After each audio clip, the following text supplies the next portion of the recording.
What's up, everyone? It's Scotty with MoneyVest. So let's talk about Tesla stock after a very nice solid rebound after the announcement from Elon Musk related to robotaxi unveiling on August 8th. The Tesla stock did recover a little bit over 4.9% on the day, pushing back a little bit over $170 a share. So in this video, we're going to break down some of the other catalysts and also unpack the expected earnings from Tesla at the end of this month, as well as the technical analysis from the company itself, given how it's been on a very strong downtrend, trading below its moving averages for a very, very long time. So hope you all enjoy this video and find it helpful. Make sure that you drop a like and subscribe to the channel. If you're just joining us for the first time, I would really appreciate that. And the links to our Discord and Patreon is going to be down below if you're interested in joining us and, of course, getting access to all the members-only private videos. And I do also want to mention that everybody who does join our Patreon and our Discord for the next couple months is automatically going to be enrolled for the investor beta launch. That's the beta launch for the MoneyVest Pro platform that's going to be released here soon. And again, you will be able to play around with the entire platform, a lot of financial calculators, models, tools, and a lot of features that you can access on your own. And of course, kind of give us feedback so we can improve the quality of that website. And that's going to be the discounted pricing that's going to be locked for you forever. So once we do the global launch, the discounted pricing for this tier is going to go away forever. So this is only available for a limited time with limited spots because of the beta launch that we have going on right now internally that we're going to be doing hopefully by the end of middle of next month or end of next month. So everyone's going to have access to the platform, early access for at least 2 months so that you can play around with the entire platform. And again, that's going to be locked for you forever. So again, link's going to be down below. We'd love to have you on board. So first things first, let's talk a little bit about the average cost basis for Tesla shareholders across the board. And you'll notice that right now, about 28% of Tesla shareholders are currently profitable. In other words, just under 29%. And that makes us, over 60%, 61, 62% of the shareholders, or actually 72. So 72% of the shareholders currently not profitable on Tesla with an average cost basis of about $190 per share. So again, majority of the shareholders you'll notice are sitting around here at these prices. Some of them are sitting, of course, way above $217 to as much as $266. And a small sliver are sitting between $170 and $190. And then not majority, but I would say a third of investors are sitting under $173 in terms of that cost basis that are still currently profitable on Tesla at the moment. Now, Vanguard also picked up a ton of shares in the first quarter of 2024, so 3.8 million shares. Big funds are buying the dip, and there was a lot of other funds that actually picked up a lot more shares in the first quarter of 2024. This right here was from Charlie Belio that I wanted to go over, which was quite interesting. The average price of a used Tesla vehicle, the resale value, as we've already learned for Tesla, is absolutely horrible. You can see significant decreases in the prices for used Tesla vehicles after peaking in October of 22 at $67,900. That has been a 54% decline to $31,391 more recently. And you can see again how terrible Tesla's resale value is because of the significant amount of price cuts that Elon Musk keeps on doing. So you buying Tesla is by far the most depreciating asset that you could pretty much pick up, given these stats here. So think about that for a second, right? I mean, this is just absolutely incredible because this right here, October 2022, is less than 2 years away from where we are today, right? So today being April 24, October 22 is going to be about, 18 months, from October 22, it's been 18 months since we are, in present in today. People who bought Teslas at the peak, even at $63,398, even at $60,000, even at $54,000. I mean, these four levels, even at $64,320, even at $61,259, $58,387, $53,031. Like this right here, this entire triangle, people who bought vehicles for Teslas here are absolutely upside down on their loans because let's say auto loans on average are financed for 5 to 10 years with an interest rates of, let's say, 3 to 4%, considering that rates were also lower back then. We are looking at the value of the vehicle being 40% at the minimum lower than what's actually due on the loan itself, right, on the principal itself. And this is what causes a lot of people to default on their loans, because they're paying for an asset, they're paying for something that's worth significantly less for what they're paying for in terms of that loan amount, right? Because they took a loan for $67,900 or $64,000 or $60,000 or $54,000, and the value of their car is $39,000, $37,000, $32,000, right? So it's pretty much been halved, and the resale value, which is why is not that great. And that's what being upside down on a loan is all about. And that's really why, I think there is some concerns around the demand. And I mentioned this in my last year's video on Tesla, and that is how pricing works, right? And that's a very simple concept. It's all based on expectations. Because if you believe that Tesla is going to be cutting more prices in the future, let's just say that I'm in the market for a Tesla vehicle. Let's say that I want to buy a Tesla vehicle. I am in no rush to buy a Tesla vehicle. And given the trend, given what I know about Tesla vehicles, and given what I know about the price cuts, Tesla's continued to do price cuts over the years, over the last several months, in fact. And given what I know, as a buyer, I would be waiting for better and better deals because I am in no rush to buy a vehicle. And if Tesla continues to do these price cuts, what I'm going to do is I'm simply going to wait. I'm going to be patient for prices to get cut even further, right? That's built on that expectation that Tesla has done that in the past. They're going to continue to do that in the future, and I'm going to get a better and better deal if I simply wait and allow for the prices to get cut even further, and so I can get a better deal.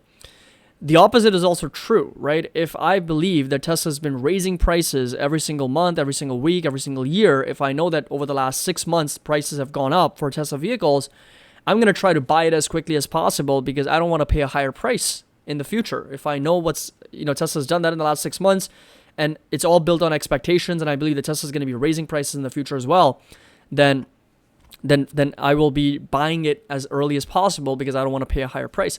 So it's all built on expectation. I specifically mentioned this last year that if Tesla keeps on doing this, demand is going to struggle. Demand is going to start going away because everyone's going to start believing Tesla is going to keep cutting prices and they're going to hold out on a better and better deal. And I think this first quarter delivery numbers, apart from the disruptions in the different gigafactories that we had, is a prime example of where demand is now starting to slow down because of a lot of these price cuts, because of the fact that Tesla, even as an investment standpoint, even if you don't look at it from a utility standpoint, let's say that you don't buy Tesla just from a driving perspective. I mean, nobody in their right mind would want to buy a Tesla for $60,000, and just a few months later, for the price of the car to be halved, right? And then they're still paying on the loan because nobody's buying these cash. Let's be honest, like a very small percentage of people are actually going to be buying cash $60,000 vehicle.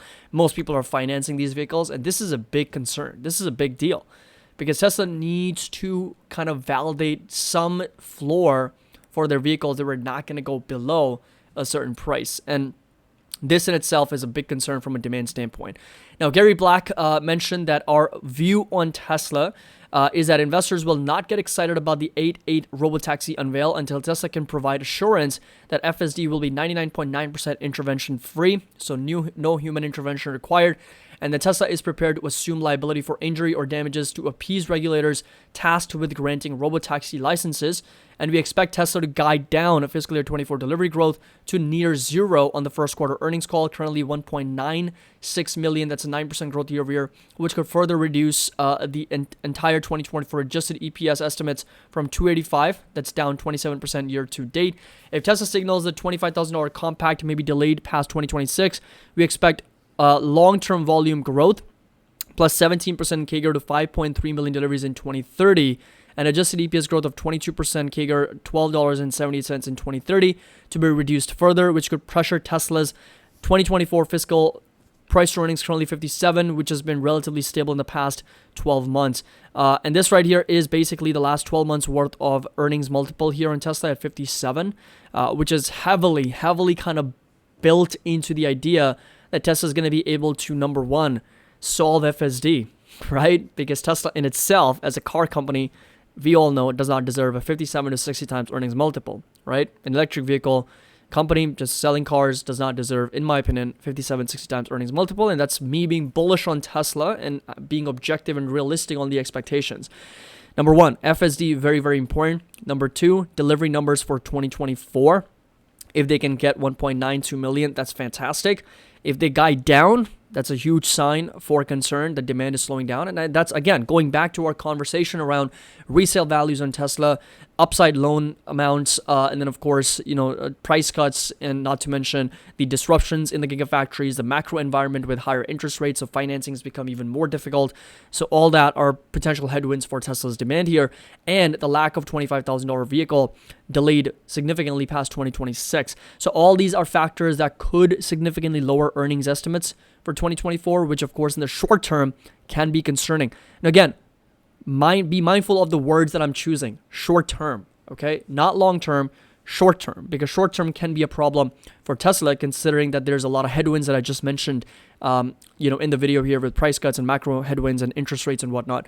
But long term, if they're still able to deliver, right? So as things start to normalize and stabilize here, interest rates come down, $25,000 vehicle is, online. And more importantly, the very, very important market for Tesla is going to be India. I think this is really the golden star for Tesla's future is India. If they're able to really launch a $25,000 vehicle and the custom duty taxes are reduced down to practically 0%, if Tesla is able to manufacture and produce vehicles within India, I think this is a huge market that really, really lift Tesla up from the ashes that we are right now. So Tesla CEO Elon Musk said that India, like every other country, should have electric cars, and it will be natural progression for his company to provide Tesla electric vehicles in India. India is now the most populous country in the world based on population, and India should have electric cars just like every other country has electric cars. It's a natural progression to provide Tesla electric vehicles in India. And again, the billionaire CEO said in the future that all vehicles will go electric, and it is just a matter of time. So that's true, right? It's not a question of if, it's a question of when this adoption happens. It is where we're headed long term. The question again remains whether Tesla is going to be the strong leader in this space, or is it going to be some other company? And for that matter, Tesla needs to execute well. Execution is key, because you can have the best story, the best concept, the best idea in the world, but if you don't have the execution, that idea is quite literally worthless. And that's exactly what we talk about, companies that are successful versus the companies that are not. It's not about the idea. It's not about the early mover advantage. It's not about the management team. It's not about any of those things. It's all come down to execution. How good is the execution is really what's going to make it or break it in the world of business, and whether companies are successful or not. So going over to the technical analysis on Tesla, a nice rebound, right? 4.9%. That's pretty solid. Resistance, huge resistance, and target's going to be sitting roughly up to 177. So keep in mind that is a pretty strong level to keep in mind. Of course, the 50 SMA is sitting roughly at 183. It's been trending lower.